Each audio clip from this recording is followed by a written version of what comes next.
But without this, like it won't see the light of day. And isn't that a shame? Because we know on the percentages, like I just mentioned, how many don't get disclosed for reasons. Of the ones that somehow people like me find, how many are not being talked about? And we all know how brilliant these people are. We got to get it out.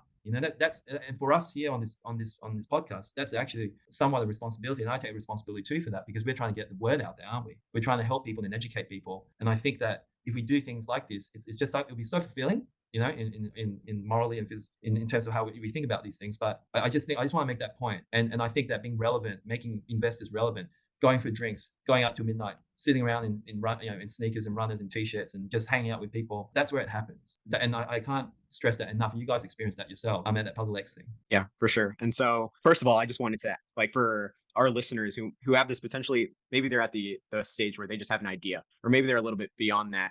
How can they get in contact with you, for example, but also just in general, right? Like, how can they really like connect the dots and get in touch with investors who might be aligned in terms of where they want to invest their time and money into. I know you mentioned conferences. So again, just to summarize, feel free to share your contact info and we can drop that in the description as well. But just Sure. general advice for someone who's potentially in that position but doesn't quite have that network just yet. Yeah, I think that it's difficult, even at conferences, because you're already you've already had this expectation, and the vibes maybe a little bit different. Like I can imagine if you turn up at these things, like people are, it's kind of like a bit hectic in the sense that, oh, what's your thing? Like, oh, I've got this. Oh, okay, great. I'm going to talk to that person now. It's probably a little, you don't really get that they don't really dive very deep, right? In those Yeah. sort of scenarios. Certainly, anyone in the podcast listening, like you'll have my contact details. I'm always looking for stuff. But I think that if you can do some basic searching around investors, and LinkedIn's a wonderful thing because people tend to link to similar minded people. I've heard, I haven't personally had too much experience in Silicon Valley at all, but I've heard it can be quite a tough process, and because I suppose there's a bit of through technology investing to develop the kind of process for that, which may not suit material science. I think it's actually quite different technology and material science because it's deep tech, right? So I think that the LinkedIn thing is a great way to go. There's certainly very good investors all over the place, and actually, it's not the ones with the profile. Even at a local level within the communities, there are people around who do these type of things, and trying to find these type of people. I think it's not too difficult to be able to reach out to some of the university resources. There, those people at the top there, in my experience, they're pretty well networked. They know people. They really know people. Like if you can get somehow into the VCs and sorry, the vice chancellors and this type of thing, if you can find a reason to be around them. Look, and if you said to them, can you imagine if you went up to, look, I've got this spin out. It's a really interesting idea. Do you know anyone who might be interested? I think they'd be pretty happy to help. And you'd be surprised. Yeah, I can call that person. Yeah, I'll reach out. I know someone. I'm almost certain that will happen. So it doesn't have to be the profile people you Google online. They are actually in the community. And I think within university, I think what you described is probably a good start. Awesome. Okay, so I guess I just wanted to kind of recap with, and I know everybody basically touched on this, but I just wanted to say, like David and I, as we've learned a lot about business just through the It's a Material World podcast. So I Yeah. know it's not quite, the like spin out from university research, but it's just a message that I wanted to send as well, is that there's a lot of growth that happens when you start something and then you continue to grow it from the ground up. Like I've just learned so much about just business strategy, financials, building a team, continuing to learn about that as well. Like there's culture aspects, growing as a leader. There's a lot of things that you don't initially think of when you start something, but I've enjoyed every single moment of it. And I've learned so much. And I feel like the podcast has been the biggest like personal development opportunity that I've had. And I've had various internships, been part of various clubs. So that's just another reasoning I think of potentially if you have this thing that you feel has a lot of potential and you are very passionate about it, like go for it, and continue to network and you might find that right team that can help turn that into this dream into a reality. Thank you so much for saying that, because this is about personal growth, isn't it? Like, yeah,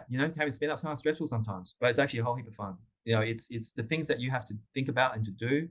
That's not you won't be receiving that if if you work for a large corporate, or if you're academic within a university. It's just a very, very different thing. And this concept of work life balance, I haven't had work life balance in a long time because I don't consider them separate. I consider what I do as being part of my life, and I'm very, very fortunate. I know that, and I get to choose what to do with my time to a large extent. I think if you're in that position, if you can do that, then it's a wonderful thing, and it's actually a decision to be made. It's not unachievable. It's actually something that can happen. So for myself, Puneeth and David, like I would regularly just get on my scooter back at home in Perth, Western Australia, and I'll scoot. My family knows, all my friends know this, and some people I work with knows. I will just listen to a podcast and I'm not talking to anyone for like an hour, because I just need time to think about this stuff. I'm going up to Maine to an RGRC. I told you, Carl, right? I'm going up to Yeah, Hank. yeah. You know, I was thinking about GRC. It's actually a retreat for the mind because you're not distracted. You're focused on what's happening, with all these really cool, interesting people. It's actually food for the mind, because it's and they do it in these locations where it's quite isolated. There's not much else Yeah. going on. So it's such a privilege to be in that environment, but we can all do that in our lives. And I think that, yeah, beneath back to your point, that is such a good point around personal development and growth. It's about, spiritually and philosophically, as we mature, how you think about things. And guess what? You're gonna make lots of mistakes. I made so many mistakes as a director, an executive, et cetera, et cetera. I made so many mistakes and I'm trying to learn from them. I've got a long way to go. But being in the startup allows you to make lots of mistakes very quickly, and then you kind of improve very, very quickly, much, much quicker than you would in a normal setting. Absolutely. Yeah, couldn't agree more. And thank you for that insight and just for sharing your experiences. It's been truly a very like unique episode, but I've really enjoyed it a lot just being able to have this very natural conversation with you. And I would love for you to kind of wrap up with just sharing, how can our listeners reach out to you if they're interested in chatting more? Yeah, well, I have my LinkedIn. I think LinkedIn's the best way to get me. I'll provide my contact details and you can put them in the show notes beneath. And David, thank you so much. I've just got one last. I was going to leave the story of OTB, right?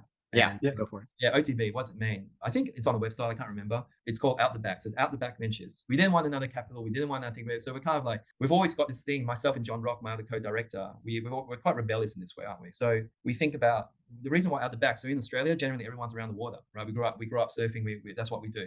And out the back means that so when a wave's coming, you'll see it coming, and then you'll go and take off. You'll be okay. I'm going to take this wave, and you go. And on the shoulder of the wave, if it's a big one, if you've got a friend, your friend will be pointing like this. Or if you don't have a friend out there, you'll see people furiously paddling. And the reason why they're doing that is because there's another wave out the back. And generally speaking, waves come in sets of threes. And if you leave the first one, the second one, the third one get better and better. And that I think it's a really good analogy because it's a few things. Obviously, the obvious one is that you always try to see what's next, right? But strategically in business, and I think in life as well, to a lot of extent, and business and life are very interrelated. And they teach a lot of lessons, right? In my view. But by not falling, just thinking, oh, I do this really obvious step. That's really obvious. Of course I'm going to do that. And I've in my own life and business have made that mistake of just going for the obvious. And it's been a huge mistake because I don't even know I've done it.